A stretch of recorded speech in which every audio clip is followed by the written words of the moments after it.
ഒഴിവാക്കുകയും 65 വയസ്സിന് മുകളിലുള്ള എല്ലാവർക്കും സ്ത്രീപുരുഷന്മാർക്കും വിദ്യാർത്ഥികൾക്ക് സൗജന്യമാക്കുകയും ചെയ്യുക. ഒപ്പം തന്നെ ഇന്റർസ്റ്റേറ്റ് സൗജന്യം ഒഴിവാക്കുക, ടൗൺ സൗജന്യം ഒഴിവാക്കുക, അത്തരം കാര്യങ്ങളൊക്കെ നടപ്പിലാക്കും. ഗവൺമെന്റിന്റെ നയങ്ങൾ അവർ തീരുമാനിക്കാൻ പുറപ്പെട്ടാൽ ഗവൺമെന്റിന്റെ നയം ജെൻഡർ ഇക്വാലിറ്റിയാണ്. അപ്പൊ അതിൽ ഇൻട്രാ ജെൻഡറായിട്ട് നമ്മൾ ഒന്നും ആലോചിക്കുന്നില്ല. സ്ത്രീകൾക്കാണ് സൗജന്യം. അതിൽ പാവപ്പെട്ട സ്ത്രീ എന്നോ വൃദ്ധയായ സ്ത്രീ എന്നോ അങ്ങനെയൊന്നുമില്ല, സ്ത്രീക്കാണ്. ഒരു പദ്ധതി നടപ്പിലാക്കുമ്പോൾ ആ പദ്ധതിക്ക് മുമ്പല്ലേ ഈ പഠനങ്ങൾ നടത്തേണ്ടത്? സ്വാഭാവികമായും KSRTC സൗജന്യം നൽകുമ്പോൾ സ്വകാര്യ ബസ് മേഖലയിൽ ഈ പ്രതിസന്ധി ഉണ്ടാകുമെന്ന് സർക്കാർ നേരത്തെ കാണുന്നതല്ലേ? അങ്ങനെ ഒരു പഠനം ഇപ്പോൾ ഒരു പഠനം നടത്തും എന്ന് പറയുമ്പോൾ അത് കുറച്ച് ഈ പദ്ധതി നടപ്പിലാക്കുന്നതിന് മുമ്പ് നടത്തേണ്ടതല്ലേ? അത് പിന്നെ നടത്തി കഴിഞ്ഞാൽ ഇനിയിപ്പോ പുറകിലേക്ക് പോകാൻ പറ്റില്ല. സർക്കാർ ഇനി നടത്തും എന്നാണല്ലോ മിനിസ്റ്റർ പറഞ്ഞത്. അത് നടത്തും. വയനാട് ജില്ലയിൽ കുട്ടികൾക്കുള്ള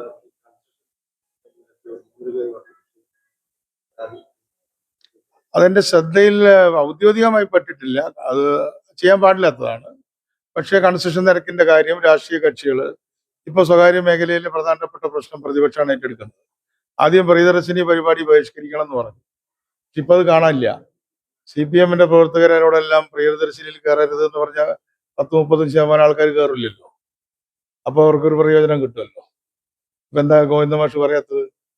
നമ്മുടെ പാർട്ടി മെമ്പർമാരും ഇതിൽ കയറരുതെന്ന് പറയുന്നില്ലല്ലോ, അവരും കയറിയല്ലേ. അപ്പൊ അതുകൊണ്ട് സ്കൂൾ കുട്ടികളുടെ അല്ലെങ്കിൽ കോളേജ് കുട്ടികളുടെ വിദ്യാർത്ഥികളുടെ പ്രശ്നത്തിൽ ഞങ്ങളൊക്കെ വിദ്യാർത്ഥി രംഗത്ത് നിന്ന് വന്നവരാണ്. അവരിൽ പെൺകുട്ടികൾക്ക് ഇപ്പൊ പ്രശ്നമില്ല, പ്രിയദർശിനിയിൽ പ്രൈവറ്റിൽ പ്രശ്നമുണ്ട്. അപ്പൊ അത് രാഷ്ട്രീയ പാർട്ടികളെല്ലാം കൂടെ ഒരു തീരുമാനം എടുക്കട്ടെ, നമുക്ക് ആലോചിക്കാം. കോൺസെൻസസ് വേണം. KSRTC-യുടെ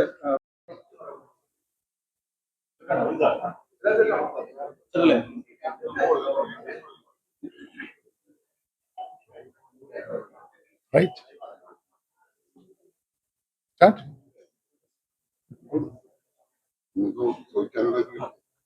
മിനിസ്റ്റർ, ഇന്നലെ കാസർഗോഡ് ജില്ലയിലെ സ്വകാര്യ ബസ്സുകൾ പണിമുടക്കി. അവരെ നമ്മുടെ പ്രിയദർശിനി പദ്ധതിയുമായി ബന്ധപ്പെട്ട് വലിയ പ്രതിസന്ധി ഉണ്ട്. അന്തർ സംസ്ഥാന യാത്രകൾക്കൊക്കെ വലിയ പ്രതിസന്ധി ഉണ്ടാകുന്നു എന്നുള്ള കാര്യമാണ് പറയുന്നത്. G-Form കൊടുക്കുക, അവസ്ഥയിലേക്ക് മലയോര മേഖലകളിലടക്കം ചില ബസ്സുകൾ കിടക്കുന്ന ഒരു സാഹചര്യം. അവരൊരു ബദൽ സംവിധാനം ആണ് ആവശ്യപ്പെടുന്നത്. സർക്കാർ കാര്യമായ രീതിയിലുള്ള ഒരു ഇടപെടൽ ഉണ്ടാകണമെന്ന് ശ്രദ്ധപ്പെട്ടിരുന്നു. തീർച്ചയായിട്ടും പ്രൈവറ്റ് ബസ് ഓപ്പറേറ്റേഴ്സിന്റെ അല്ലെങ്കിൽ അവരുടെ സംഘടനകളുടെ പ്രശ്നങ്ങൾ നമ്മുടെ ശ്രദ്ധയിൽപ്പെട്ടിട്ടുണ്ട്. പ്രിയദർശിനിയെ സംബന്ധിച്ചിടത്തോളം ഗവൺമെന്റിന്റെ അടുത്ത കാലത്ത് നടന്ന ഏറ്റവും വലിയ ഒരു ജനകീയ പരിപാടിയാണ്. ഏതൊരു ഗവൺമെന്റ് കൊണ്ടുവന്ന പരിപാടിയെക്കാളും ജനങ്ങൾ നെഞ്ചിലേറ്റിയിട്ടുള്ള ഒരു പ്രോഗ്രാമാണ്. അതിന്റെ വിജയം ഒരു മഹത്തരമായ വിജയമാണ്. ആ വിജയത്തിന്റെ ഫലമായിട്ട് സ്വകാര്യ മേഖലയിൽ അല്ലെങ്കിൽ പൊതുഗതാഗത മേഖലയിൽ മുതൽ മുടക്കിയിട്ടുള്ള ആളുകൾക്ക് ചില പ്രശ്നങ്ങൾ സംഭവിക്കുന്നതായിട്ടാണ് അവർ പറയുന്നത്. അത് നമ്മൾ പരിശോധിക്കുന്നു. അതിനുവേണ്ടി ഒരു കമ്മിറ്റി രൂപീകരിക്കാൻ ആലോചിക്കുന്നുണ്ട്. മുഖ്യമന്ത്രിയുമായിട്ട് ആലോചിച്ച ഒരു കമ്മിറ്റി രൂപീകരിക്കും. എന്നാൽ ഈ മേഖലയിൽ സ്വകാര്യ ബസ് ഉടമസ്ഥന്മാരെ സംബന്ധിച്ചിടത്തോളം അല്ലെങ്കിൽ അവരുടെ മേഖലയിൽ 30,000-ത്തിലധികം ബസ്സുകൾ ഉണ്ടായിരുന്നു. ഇപ്പൊ 8,000 ബസ് മാത്രമേ ഉള്ളൂ. അതിന്റെ ഉത്തരവാദിത്തം ഇപ്പോൾ ഉള്ള ഗവൺമെന്റിനോ ഈ പ്രിയദർശിനിക്കോ ഇല്ല. സ്വകാര്യ മേഖലയിലെ ബസ് ഉടമസ്ഥന്മാരുടെ പ്രശ്നം കഴിഞ്ഞ 10 വർഷക്കാലമായിട്ട് ആരും അഡ്രസ് ചെയ്തിട്ടില്ല. അതിന്റെ ഭാഗമായിട്ടാണ് അവർ തകർന്നു പോയത്. അല്ലെങ്കിൽ അവരിപ്പോ 30,000 ബസ് കൂടുതലുള്ളൂ, കുറയില്ലല്ലോ, ജനസംഖ്യ കൂടുതലല്ലേ. അപ്പൊ അത് തീരെ അവഗണിച്ചതിന്റെ ഒരു ദുരന്തമാണ് ഇപ്പോൾ ഉള്ളത്. എന്നാൽ അവരെ നമ്മൾ കൈവിടില്ല. അതിന്റെ ഭാഗമായിട്ടാണ് ബജറ്റിൽ ധനമന്ത്രി കൂടിയായിട്ടുള്ള മുഖ്യമന്ത്രി പ്രഖ്യാപിച്ചത് അവരെ ടാക്സ് കുറയ്ക്കും. 50% ടാക്സ് കുറയ്ക്കും. ഒരു ബസ്സിന് ഏതാണ്ട് 50,000 രൂപയുടെ അടുത്ത് അവർക്ക് അതിന്റെ ബെനിഫിറ്റ് കിട്ടും. പക്ഷെ അതുകൊണ്ട് മാത്രം അവർക്ക് കാര്യമില്ല. പ്രിയദർശിനിയും KSRTC-യും ഒരുമിച്ച് ഓടുന്ന റൂട്ടിൽ മാത്രമേ പ്രശ്നമുള്ളൂ. നമ്മൾ 3,165 ബസ്സുകളാണ് ഓടുന്നത്. ഏകദേശം 3,000 ബസ്സാണ് ഓടുന്നത്. ആ 3,000 ബസ് ഓടുന്ന സ്ഥലങ്ങളിൽ ഈ പ്രൈവറ്റ് ബസ് ഉണ്ടെങ്കിലേ പ്രശ്നമുള്ളൂ. ഉദാഹരണത്തിന് നെയ്യാറ്റിൻകര താലൂക്കിൽ ഏറ്റവും കൂടുതൽ ബസ് ഓടുന്നത് തിരുവനന്തപുരം ജില്ലയിലാണ്. നെയ്യാറ്റിൻകര നെടുമങ്ങാട് താലൂക്കിലാണ്. അവിടെ സ്വകാര്യ ബസ്സില്ല. നെയ്യാറ്റിൻകരയിൽ ഒരു സ്വകാര്യ ബസ്സും ഇല്ല. അപ്പൊ അവിടെ അവർക്ക് പ്രശ്നം അവരില്ലല്ലോ. അതേപോലെ ഇപ്പൊ മലപ്പുറം ജില്ലയിലും കോഴിക്കോട് ജില്ലയിലും മറ്റും പല സ്ഥലങ്ങളിലും KSRTC ഇല്ല. ഇപ്പൊ KSRTC ഇല്ലാത്ത സ്ഥലത്തെ സ്വകാര്യ ബസ്സിന് പ്രശ്നമില്ല. സ്വകാര്യ ബസ് ഇല്ലാത്തടത്ത് പിന്നെ അവർക്ക് പ്രശ്നമേ ഇല്ല, അവരില്ലല്ലോ. രണ്ടുപേരും ഉള്ള സ്ഥലത്താണ് പ്രശ്നം. ആ പ്രശ്നം കേസ് ബൈ കേസ് ആയിട്ട് പഠിക്കണം. പൊതുവിൽ കേരളത്തിലെ 8000 സ്വകാര്യ ബസ്സുകൾക്കും പ്രശ്നമില്ല. അവരുടെ പ്രശ്നം നേരത്തെ ഉണ്ടായതാണ്, നമ്മുടെ പ്രശ്നമല്ല. നമ്മളുള്ളപ്പോ വന്നതാണ്. പറഞ്ഞ പ്രധാനപ്പെട്ട ആവശ്യം എന്ന് പറയുന്നത് പലപ്പോഴും ഈ വീഡിയോ ഉദ്യോഗസ്ഥന്മാർ ശരിയാണ്. ഇപ്പൊ അത് 60 പേരെ PSC ലിസ്റ്റിൽ നിന്ന് ഇന്നലെ മിനിഞ്ഞാന്നായിട്ട് അപ്പോയിന്റ് ചെയ്ത് കഴിഞ്ഞു. ഒരുപക്ഷെ ആദ്യത്തെ ലോട്ട് അപ്പോയിന്റ്മെന്റ് ആയിരിക്കും നമ്മുടെ ഡിപ്പാർട്ട്മെന്റിൽ. PSC ലിസ്റ്റിൽ നിന്ന് 60 ആള് MVIs വന്നു കഴിഞ്ഞു. അത് മലബാറിൽ ഒരിക്കലും ഒഴിച്ചിട്ടില്ല.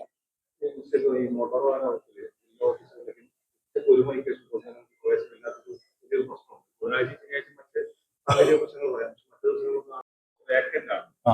അതിന്റെ ലിസ്റ്റ് അല്ല, അതെ, അതിൽ വേക്കൻസികളൊക്കെ തീർച്ചയായിട്ടും നമ്മൾ വേക്കൻസികളൊക്കെ പെട്ടെന്ന് ഇപ്പൊ 60 ആളെ വെച്ച് കഴിഞ്ഞു. വേറെ എന്താ നമ്മുടെ ദേശീയപാതയില് ഇപ്പം ഗതാഗത സ്കൂട്ടർ, ബൈക്ക്, അതുപോലെ ഓട്ടോറിക്ഷ ഒന്നും കയറാൻ പാടില്ല. പക്ഷെ അത് പല വണ്ടികളും കയറി പോകുന്നതിന്റെ സ്ഥിരം അപകടം ഉണ്ടാകും. അവിടെ എല്ലാം ക്യാമറയും സ്ഥാപിച്ചിട്ടുണ്ട്. പക്ഷെ അതിന്റെ പേരിൽ ഒരു എൻഫോഴ്സ്മെന്റ് നടപടി ഉണ്ടാകുന്നില്ല. അപ്പൊ ഈ അപകടങ്ങൾ ഇങ്ങനെ വ്യാപകം അത് പരിശോധിക്കേണ്ട ഒരു വിഷയമാണ്. അത് പരിശോധിച്ച് വേണ്ടത് ചെയ്യാം. അത് ആളുകളെ അത് ബോധ്യപ്പെടുത്തേണ്ട കാര്യങ്ങളുണ്ട്. കേന്ദ്രത്തിന്റെ നിയമമാണ്, അപകടം കുറയ്ക്കണം. അവിടെ എല്ലാം സൈൻ ബോർഡും വെച്ചിട്ടുണ്ട്. തീർച്ചയായിട്ടും അത് ആലോചിക്കേണ്ട കാര്യമാണ്. മറ്റു കോമൺ കാര്യം പൊതുവെ ഈ രാത്രി യാത്ര ഡ്രൈവ് ചെയ്യുന്ന സമയത്ത് ഞങ്ങളുടെ അനുഭവമുള്ള ആളുകൾക്കൊക്കെ പലപ്പോഴും ഡിം അടിക്കാനാണ് വണ്ടികൾ വരുന്നത്. നമുക്ക് പലപ്പോഴും കണ്ണാണ് അവസ്ഥ. അത് പലപ്പോഴും അതൊരു അന്വേഷണം, അതായത് ബന്ധപ്പെട്ടുള്ള ഒരു പരിശോധന പലപ്പോഴും രാത്രി നടത്താൻ അതൊരു ശീലമായി മാറിയ അവസ്ഥ. ഇതൊരു കൃത്യമായി നമുക്ക് ഒരു ഡ്രൈവിംഗ് കൾച്ചർ വേണം. അതിന് വേണ്ടിയിട്ടുള്ള ഒരു വലിയ ക്യാമ്പയിൻ നമ്മൾ തുടങ്ങുകയാണ്. റോഡ് സേഫ്റ്റിയുടെ ഒരു സാക്ഷരത. ആ സാക്ഷരത നമ്മൾ വലിയ രീതിയിൽ കൊണ്ടുവരികയാണ്. അപ്പോൾ നിങ്ങളാണ് അതിൽ നമ്മളോട് സഹകരിക്കുന്നുണ്ട്. കൂടുതൽ നമുക്കത് ചെയ്യാം. നമുക്ക് സാക്ഷരതാ യജ്ഞം പോലെ ഒരു ഡ്രൈവിംഗ് സാക്ഷരതാ യജ്ഞം. അതുപോലെ തന്നെ +2 പഠിക്കുന്ന കുട്ടികൾക്ക് തന്നെ ഈ സിമുലേറ്റർ വെച്ചിട്ട് വാഹനം ഉപയോഗിക്കാതെ തന്നെ ഡ്രൈവിങ്ങിന്റെ പ്രാഥമിക പാഠങ്ങൾ പഠിപ്പിക്കുക. അങ്ങനെ പഠിപ്പിച്ചതിന് ശേഷം +2 കഴിഞ്ഞ ഉടനെ തന്നെ അവർക്ക് ലൈസൻസ് കിട്ടുന്ന ഒരു രീതിയിലേക്ക് പ്രീ ലൈസൻസ് ട്രെയിനിങ്ങുകൾ തുടങ്ങുന്നതിനെ കുറിച്ച് ആലോചിക്കുന്നുണ്ട്. ഒപ്പം തന്നെ ഈ ഡ്രൈവിംഗ് സ്കൂളുകളിൽ പഠിപ്പിക്കുന്ന, ഇപ്പം കാസർഗോഡ് വന്നപ്പോൾ ചില നിവേദനങ്ങൾ കിട്ടി, ഡ്രൈവിംഗ് സ്കൂളുകളിൽ പഠിപ്പിക്കാൻ പ്രത്യേകിച്ച് ക്വാളിഫിക്കേഷൻ ഒന്നും വേണ്ട. അവര് 5 വർഷം ലൈസൻസ് ഉള്ള ഒരാൾക്ക് പഠിപ്പിക്കാവുന്നതാണ് വെപ്പ്. അപ്പൊ അതിനെക്കുറിച്ച് നമ്മൾ ചിന്തിക്കുന്നുണ്ട്. എന്തെങ്കിലും ഒരു സർട്ടിഫിക്കറ്റോ കാര്യമോ പതുക്കെ കൊണ്ടുവരാം. യെസ്, നമുക്ക് അവസാനിപ്പിക്കാം. വലിയ അഭിപ്രായം രൂപപ്പെട്ടു വരികയാണ്. ഈ സ്വകാര്യ ബസ് ഉടമകൾ, ആര് പറഞ്ഞു അങ്ങനെ രൂപപ്പെടുന്നു? സ്വകാര്യ ബസ് ഉടമകൾ നഷ്ടത്തിലാണെന്ന് അവർ പറയുന്നുണ്ട്. സമരത്തിലേക്ക് പോകുന്നത് ഒരു പക്ഷേ ആ സർവീസ് തന്നെ നിൽക്കുന്ന സാഹചര്യം ഈ ഗ്രാമീണ മേഖലകളിൽ അത് നമ്മൾ സംസാരിച്ച് കഴിഞ്ഞല്ലോ. പക്ഷെ അതിനൊരു ചോദ്യം എന്ന് പറയുന്നത് ഈ ഗ്രാമീണ മേഖലകളിലൊക്കെ ഇപ്പൊ തന്നെ സ്വകാര്യ ബസ്സുകൾ പണിമുടക്കിയ യാത്രക്കാർ പെരുവഴിയിലാവുന്ന സാഹചര്യം നമ്മൾ സംസാരിച്ചല്ലോ. അടിയന്തര നടപടിയാണ് വേണ്ടത്. ഒരു റിപ്പോർട്ട് തയ്യാറാക്കി അത് പഠിച്ചു വരുമ്പോഴേക്കൊക്കെ കാലതാമസം ഉണ്ടാകും. ഈ സർവീസുകളെ എങ്ങനെ പിടിച്ചു നിർത്തും? അല്ല, ഇപ്പൊ അതാണ് നമ്മൾ സംസാരിച്ച് കഴിഞ്ഞല്ലോ. ഈ വിഴിഞ്ഞ ഓഹരി കൈമാറ്റവുമായി ബന്ധപ്പെട്ട വിവാദത്തിൽ എന്തുകൊണ്ടാണ് മുഖ്യമന്ത്രി പ്രതികരിക്കുന്നത്? അങ്ങനെ മുഖ്യമന്ത്രി എന്തുകൊണ്ടാണ് പ്രതികരിക്കാത്തത് എന്നതിനെ സംബന്ധിച്ച് ഞാൻ പ്രതികരിക്കുമെന്ന് താങ്കൾ കരുതുന്നുണ്ടോ? എന്തുകൊണ്ടാണ് ആ വിവാദത്തിൽ സർക്കാർ അല്ല, എന്തുകൊണ്ടാണ് താങ്കൾ ആ ചോദ്യം ചോദിക്കുന്നതാണ് എനിക്ക് മനസ്സിലായത്. എന്തുകൊണ്ടാണ് യെസ്, അത് വിട്ടു. ADGP MR അജിത് കുമാറാണ് ഈ ആലപ്പുഴ ഇതൊന്നും എന്റെ സബ്ജക്റ്റുള്ള, ഞാനിപ്പോ ട്രാൻസ്പോർട്ട് മിനിസ്റ്റർ എന്ന് അയക്കാറ്. അതായത് നമ്മൾ ഈ KSRTC 20 വർഷമായി അല്ലെങ്കിൽ 15 വർഷം കഴിഞ്ഞ് സ്ക്രാപ്പ് ചെയ്യപ്പെടുന്നത്. അപ്പൊ സ്ക്രാപ്പ് ചെയ്ത് കഴിയുമ്പോൾ നമുക്ക് പകരം ബസ്സുകൾ വരാതെ എങ്ങനെ നമ്മൾ ഈ സർവീസുകൾ മാനേജ് കൊണ്ടുപോകും? സ്ക്രാപ്പ് ചെയ്തിട്ടില്ല. അതിനെ സംബന്ധിച്ചിട്ടുള്ള പല നടപടികൾ. അതിലിപ്പോ ചില അസമത്വം എന്താന്ന് പറഞ്ഞാൽ പ്രൈവറ്റിന് 20 ആവാം, ഗവൺമെന്റിന് 15 മതി. അപ്പൊ ഞാൻ ഗഡ്കരിജിയുമായിട്ട് സംസാരിച്ചു. ഇതുമായിട്ട് വളരെ ഫലപ്രദമായിട്ട് ചർച്ച നടത്തി. നിങ്ങൾ അറിവിലേക്ക് പറയാം. അതായത് നമ്മുടെ വാഹൻ എന്ന് പറയുന്ന പരിവാഹൻ എന്നൊക്കെ ഉള്ള ആപ്പുകളുണ്ട്, അല്ലെങ്കിൽ പോർട്ടലുകളുണ്ട്. സാരഥി, വാഹൻ, അതിലൊക്കെ ഒരുപാട് ഹാങ് ചെയ്തു. അതാണ് ഈ നേരത്തെ നിങ്ങൾ ചൂണ്ടിക്കാണിച്ച ഡിലേയുടെ ഒരു പ്രധാന കാരണം. അപ്പൊ അത് നിങ്ങൾ എന്നോട് പറയണം. അതിപ്പോ മെച്ചപ്പെടുമെന്നാണ് കേന്ദ്ര ഗവൺമെന്റ് പറഞ്ഞിട്ടുള്ളത്. അത് മെച്ചപ്പെടുത്ത ഒരാഴ്ചയാണ് ചോദിച്ചിട്ടുള്ളത്. അപ്പൊ ഞാൻ ചോദിക്കുമ്പോൾ ചില സ്ഥലത്തൊക്കെ മെച്ചപ്പെട്ടിട്ടുണ്ട്. അപ്പൊ ആ തരത്തിൽ അതിനെ മെച്ചപ്പെടുത്തി കൊണ്ടുവരും. സംവിധാനമാകെ മെച്ചപ്പെടുത്തി. മറ്റൊരു കാര്യം, മുതിർന്ന കോൺഗ്രസ് നേതാവായ PJ കുര്യൻ രക്ഷാകർത്താക്കള് മനസ്സിലാക്കേണ്ടത്, സൈക്കിളിൽ തന്നെ നമ്മളിപ്പോൾ ഹെൽമെറ്റ് വെക്കണം. നിയമമല്ല, ചെറിയൊരു ഷെല്ല് പോലത്തെ ഹെൽമെറ്റ് വെക്കേണ്ടതാണ്. കുട്ടികൾ ഹെൽമെറ്റ് വെക്കാതെ പോയാൽ അവർക്ക് ഒരു ഇൻഷുറൻസ് പോലും കിട്ടില്ല. അപ്പൊ അതുകൊണ്ട് നമ്മളത് അസംബ്ലിയിൽ ആ വിഷയം ഉണ്ണിയാടൻ MLA ഇരിഞ്ഞാലക്കുടയിൽ നിന്ന് ഉന്നയിച്ചു. ഒരു കുട്ടി മരിച്ചു. ഈ കാസർഗോഡ് ഒരു കുട്ടിക്ക് ഗൗരവമായിട്ടുള്ള പരിക്ക് പറ്റി. അതുകൊണ്ട് ഇതൊക്കെ നമ്മൾ ഒരു നിയമം മൂലം നടപ്പാക്കുക എന്നതിനേക്കാൾ ഉപരി സ്വയം അത് അനുസരിക്കുക എന്നുള്ളതാണ്. അപ്പൊ അത് രക്ഷാകർത്താക്കളാണ് അതിൽ മുൻകൈ എടുക്കേണ്ടത്, അവരുടെ കുട്ടികളുടെ വിലപ്പെട്ട ജീവൻ. അപ്പൊ അതിനുവേണ്ടി ഉടനെ തന്നെ അവർക്കെല്ലാം പെറ്റി എഴുതി നമ്മുടെ പെട്ടി നിറയ്ക്കുന്ന ഒരു സമ്പ്രദായമല്ല ഗവൺമെന്റ് ഉദ്ദേശിക്കുന്നത്. അത് ഹെൽമെറ്റ് വെക്കുന്നതാണ് ശരി. 25 കിലോമീറ്റർ കൂടുതൽ ഇതിൽ കുറവാണെങ്കിൽ വേണ്ട എന്നൊക്കെയാണ് വെപ്പ്. പക്ഷെ ഒരു വണ്ടി വന്ന് ഇടിക്കുമ്പോൾ 25 കിലോമീറ്റർ ആണോ പോണെന്നുള്ളത് നോക്കിയിട്ടല്ലല്ലോ പോകുന്നത്. അതിൽ പല വാഹനങ്ങളും ഓക്കെ, നമുക്ക് 40-ൽ കൂടുതൽ വേഗത്തിൽ പോകുന്ന വാഹനങ്ങളാണ്. അത്തരത്തിൽ പരിശോധന ഉണ്ടാവും. പല കമ്പനികളും അത്തരത്തിൽ വാഹനങ്ങൾ അല്ല, അത് പരിശോധന ഒരിക്കലും ഒരു കാരണവശാലും അത് ചെയ്യാൻ പാടില്ല. അത് കർശനമായിട്ട് വിലക്കേണ്ടതാണ്. 25 കിലോമീറ്റർ കൂടുതൽ പോകാൻ പാടില്ല, 250 വാട്ട്സിൽ കൂടുതലുള്ള പാടില്ല എന്നാണ് നിയമം. Okay, thank you. ഓൺലൈൻ സംവിധാനം നിലവിൽ വന്നിട്ട് കുറെ നാളായി. പക്ഷേ പലപ്പോഴും അത് കളിലെ ഒരു പ്രശ്നങ്ങൾ ഞാൻ പഠിച്ചുകൊണ്ടിരിക്കുകയാണ്. അത് സീരിയസ് ആണത്. പക്ഷേ അവർ പറയുന്ന അവർ കാലത്ത് മുതൽ ഉച്ച വരെയുള്ള അപ്ലിക്കേഷൻസും അവരുടെ അതാത് ദിവസത്തെ കാര്യങ്ങൾ ലോഡ് ഉണ്ടല്ലോ, അതൊന്ന് സോർട്ട് ഔട്ട് ചെയ്യാൻ അവർക്ക് 1-2 മണിക്കൂർ വേണം. അപ്പൊ ആളുകൾ വീണ്ടും വീണ്ടും വന്നുകൊണ്ടിരുന്നാൽ അവർക്ക് കാലത്ത് കിട്ടിയിട്ടുള്ള അപേക്ഷകൾ സോർട്ട് ഔട്ട് ചെയ്യാൻ കഴിയുന്നില്ല. ഇപ്പൊ കുന്നുകൂടുകയാണ്. അപ്പൊ അതിനെ സംബന്ധിച്ച് ജനങ്ങളും അതുമായിട്ടൊന്ന് സഹകരിക്കണം. കാരണം ഇപ്പൊ പണ്ടൊക്കെ ബാങ്കിൽ അങ്ങനെ ആയിരുന്നല്ലോ, കമ്പ്യൂട്ടർ വന്നപ്പോൾ കുറച്ച് വ്യത്യാസമുണ്ട്.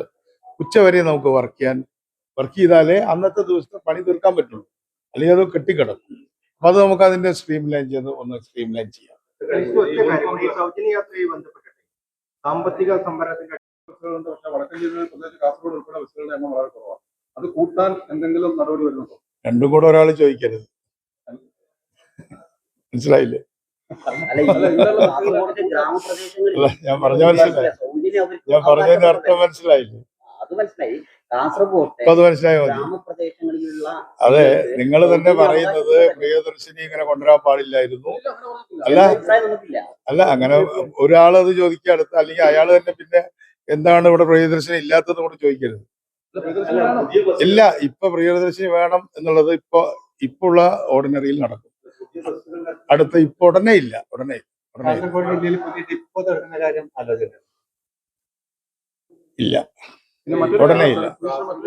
അതായത് നമ്മുടെ KSRTCയുടെ ഷോപ്പിംഗ് കോംപ്ലക്സുകൾ മിക്കവാറും എല്ലാ ഡിപ്പോകളിലും ഷോപ്പിംഗ് കോംപ്ലക്സ് ഉണ്ട്. മിക്കവാറും അതെല്ലാം കാര്യമായിട്ട് അത് വളരെ പ്രസക്തമായൊരു ചോദ്യം. ഒരു ബജറ്റ് ഹോട്ടൽ രീതിയിൽ അതിനെ ഒരു തീർച്ചയായിട്ടും നല്ല പ്രസക്തമായൊരു ചോദ്യമാണ്.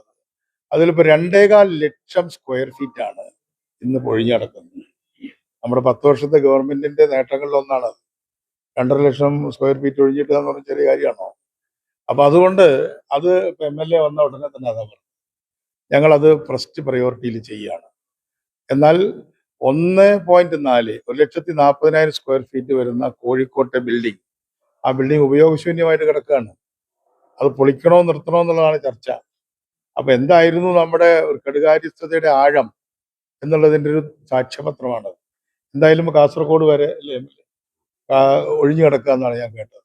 അപ്പൊ അത് നമ്മൾ അടിയന്തര പ്രാധാന്യത്തോടെ കൊണ്ടുവരും. അതിനുവേണ്ടി ഒരു ഡീസെൻട്രലൈസ് ചെയ്തിരിക്കുകയാണ് നമ്മൾ KSRTCയുടെ ചുമതലകൾ കുറെ. അതായത് എല്ലാ ഡിപ്പോകളിലും ഒരു ട്രാൻസ്പോർട്ട് മാനേജ്മെന്റ് കമ്മിറ്റി വന്നു കഴിഞ്ഞു, അല്ലെങ്കിൽ അത് ഓർഡറായി കഴിഞ്ഞു. ഇനി അത് നിലവിൽ വരണം. അതിന്റെ അധ്യക്ഷൻ അല്ലെങ്കിൽ അതിന്റെ അധ്യക്ഷത വഹിക്കുന്നത് MLA ആണ്. അതാത് സ്ഥലത്തെ ഭരണപ്രതിപക്ഷ വ്യത്യാസമില്ലാതെ. അതുപോലെ തന്നെ MPയോ MPയുടെ പ്രതിനിധിയോ അതിൽ പങ്കെടുക്കും. മുനിസിപ്പൽ ചെയർമാൻ അംഗമാണ്. ആ സ്ഥാപനം ഇരിക്കുന്ന മുനിസിപ്പാലിറ്റിയുടെയോ പഞ്ചായത്തിന്റെയോ കോർപ്പറേഷന്റെ അതിലംഗമാണ്. അസംബ്ലി പ്രാതിനിധ്യമുള്ള എല്ലാ പാർട്ടികളും അതിൽ അംഗങ്ങളാണ്. അങ്ങനെയുള്ള ഒരു ഹോസ്പിറ്റൽ മാനേജ്മെന്റ് കമ്മിറ്റി പോലെ ഒരു ട്രാൻസ്പോർട്ട് മാനേജ്മെന്റ് കമ്മിറ്റി എല്ലാ ഡിപ്പോകളിലും വരും. അങ്ങനെ വരുമ്പോൾ മാധ്യമ പ്രവർത്തകരും അതിൽ അവർക്ക് വേണ്ട നിർദ്ദേശങ്ങൾ കൊടുക്കണം. നിങ്ങളുടെ എല്ലാ സഹകരണം ഉണ്ടെങ്കിൽ വളരെ ഭംഗിയായിട്ട് നമുക്ക് KSRTC നമുക്കൊരു ബജറ്റ് ഹോട്ടൽ ശൃംഖലയാക്കി. അല്ല, അതൊക്കെ നമുക്ക് ആലോചിക്കാം. അതാത് സ്ഥലത്ത് അവർ ആലോചിച്ച് ചെയ്യട്ടെ. നല്ല കാര്യം. തീർച്ചയായിട്ടും മണിക്കൂറുകൾ വെച്ച് കൊടുക്കാം. അത് പരിഹരിക്കാനാണ് അതിന് മാത്രമായിട്ടാണെന്ന് പറയാം. അത് മാത്രമായിട്ടല്ല ഞാൻ ഡൽഹി വരെ പോയത്. നിതിൻ ഗഡ്കരി അദ്ദേഹം വളരെ മാന്യമായിട്ട് രീതിയിൽ നമ്മളോട് അത് പറഞ്ഞിട്ടുണ്ട്. അതുപോലെ തന്നെ ഈ പുക പരിശോധനയിൽ രാജസ്ഥാൻ, ഹരിയാന സംസ്ഥാനങ്ങളിൽ നിന്ന് വെറുതെ ഒരു ഫോട്ടോ അയച്ചു കൊടുത്താൽ പുകയുടെ ലിസ്റ്റ് അയച്ചു കൊടുക്കുന്ന ഒരു സമ്പ്രദായമുണ്ട്.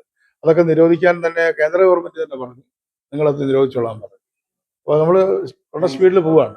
വേറെ എന്താ ചോദിച്ചാൽ enough. Thank you very much. അതായത് അതൊക്കെ അസംബ്ലിയിൽ പറഞ്ഞു കഴിഞ്ഞു.